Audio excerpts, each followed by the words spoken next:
Hi everybody, it's Vivek here from Meaningful Ideas. Going live just to share some thoughts and ideas around parenting. That's what I love to do. and so today I was going through some old video footage. So I teach conscious parenting for anybody that doesn't know that. And I also I help parents find more harmonious relationships with their kids, deeper communication patterns with their kids, deeper interaction patterns with their kids, and with themselves really. It's really, self-love is such an important part of the whole process. But that's what I do. And so I have so much content. I have so much content that it blows my mind. I've made over 100 videos. So I have so much content, and but I have so many videos that I haven't uploaded yet. Like today I was calculating at something like 10 hours of workshops, maybe more, that I haven't uploaded yet, and plus short videos. I just have so much stuff. But editing takes time, so I don't have time to put everything out. So I was watching this video today.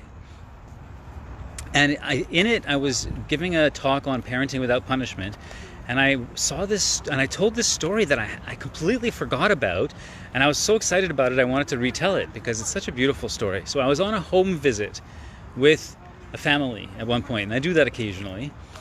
And sometimes it's just for an evening, sometimes it's just for a couple of hours, sometimes it's a full day, sometimes I actually move in with the family for a week or two, and we do really intense 24/7 work. And that is like life transforming. But anyways, this was just an evening home visit. We were it was just like dinner time, and we were having dinner together. And what I do is I observe for a little while, then I make some suggestions, and I kind of get in the middle of their interactions, and we look at different ways of doing things. So this particular family, now this video is from 2016, and the story was already a bit older. So this is like going back 4 or 5 years. This family was having lots of yelling and lots of fighting and power struggles. And at one point, the little young guy got really upset. I think it was like 6 years old, 7, 8, 9, 10. I don't know, it was a while ago. But he got really upset. I was a little older. He got really upset, and he was about to break a plate. He went to grab a plate to break a plate. And his mother said, "If you break that plate, you're going to be in so much trouble." So I quickly jumped in because the whole day there was like lots of threats and lots of arguments, and I saw such a potential in this moment. So I quickly jumped in. And I said, "Hey, you know what I think? I think that breaking a plate might feel really, really good when you're angry, and it might really help you feel better to do that. And I can feel that feeling inside your body that wants to break something. It's like natural, you know." And then I went down close to him and I whispered to him. I whispered loudly so Mom could hear, but I whispered to him. I said, "Hey, why don't you ask Mom if you can break her least favorite plate, the one she doesn't even care about?" So he went, "Hey Mom, can I?" Suddenly he's happy, right? "Hey Mom, can I break your least favorite plate?" And then she goes, "No." and I said, "Well, why don't you say you're going to break the plate outside instead of in the kitchen? That way it won't make mess inside, because clearly your mom doesn't want to clean up the mess, and that's the main thing, right? Because she cares about your feelings, but she just doesn't want to clean up the mess. So we're thinking about her feelings. Maybe we could break it outside." So he goes, "Okay." And he goes, "Hey Mom, maybe we could break the dish outside." And now at this point she was still not agreeing, but she was kind of catching on, right? So at this point she's like, "Well, no." but she's thinking, well, maybe there's a way we can do it. Maybe there's a way we can meet. Suddenly she's thinking, maybe there's a way we can meet the need. So I whispered to him again. I said, "Hey, I have an idea. What if you take the dish and you put it in a garbage bag, and then when we go outside and then you break it, it'll already be in a garbage bag." And then he goes, "Hey," and he turns to his mom, "Hey Mom."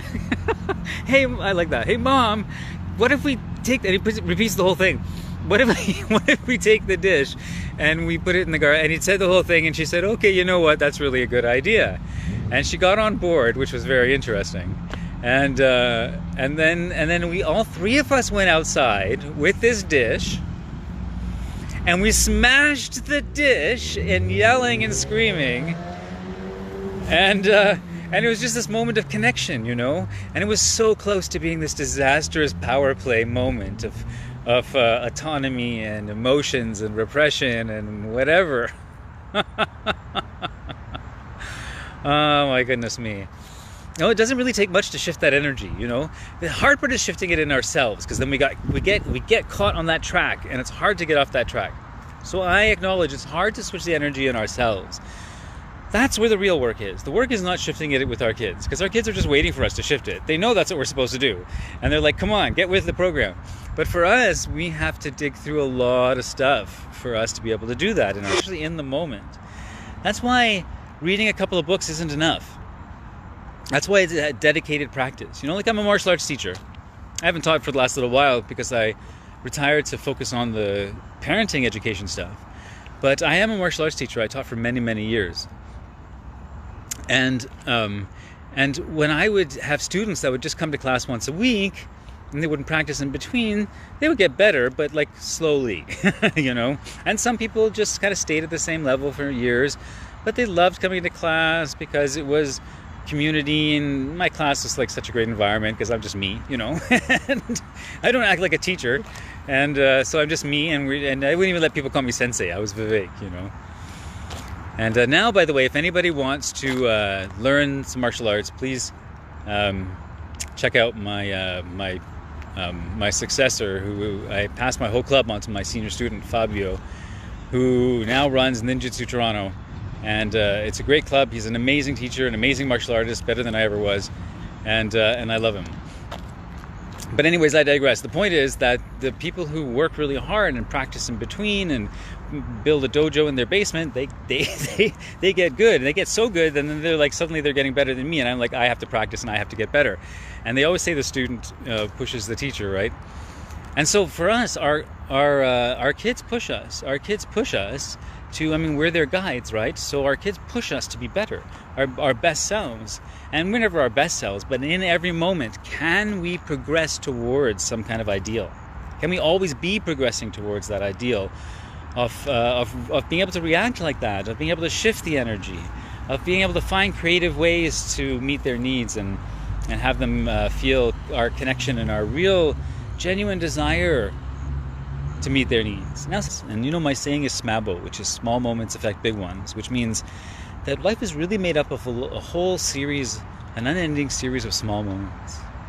There's a few big ones that we remember, but most of it is the small moments, And those small moments, they layer and they layer and they layer. And when we can pay attention to how we are in each of those small moments, like I'm fanatical about paying attention to my interactions with my daughter. I'm not relaxed at all. I'm always watching my tone. Am I tuned in? What's her body language? What kind of emotional energy is she giving off? Am I being authentic? Like I'm watching, because I have patterns, and if I don't watch, the patterns assert themselves. And I don't want the patterns to assert themselves. I want to assert myself, my values, my heart, my connection, my depth. But I can't do that if I just let the patterns have their way. So I have to work.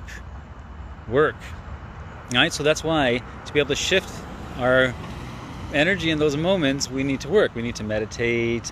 Even if it's micro meditations, which is like, I teach a micro meditation, which is a one breath meditation.